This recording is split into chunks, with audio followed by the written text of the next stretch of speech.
PIA aircraft engineers की एहतजाजी call के बायस तैयारों की उड़ान रुक गई। मुतादिद परवाजें मंसूख हो गई। PIA एयरक्राफ्ट इंजीनियर्स की तंजीम सैप ने तनख्वाहों और अलाउंसेस में इजाफा ना होने पर गुज़िश्ता रात अचानक काम बंद कर दिया था। इंतजामिया ने एहतजाज करने वालों के खिलाफ सख्त एक्शन की तैयारी कर ली है। क्या एक्शन लिया जाएगा, जानेंगे डॉन न्यूज़ के नुमाइंदे सैयद वसीम हमारे साथ मौजूद हैं। जी वसीम, बताइएगा।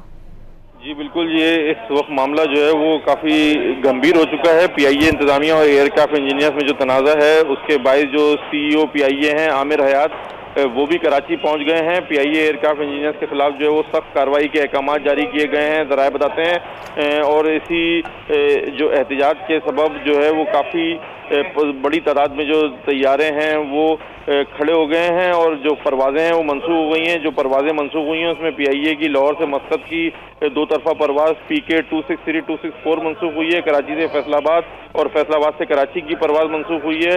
इस्लामाबाद से स्कर्दू की परवाज़ मनसूख हुई है। और परवाज़ें मनसूख होने की वजह से जो मुसाफिर हैं वो शदीद ज़हनी खौफ में मुब्तला हैं। जबकि दूसरी जानिब जो PIA इंतजामिया है उसका ये कहना है कि किसी भी तरीके से ऑपरेशन को बहाल करने की कोशिशें कर रहे हैं। जी बहुत शुक्रिया आपका वसीम।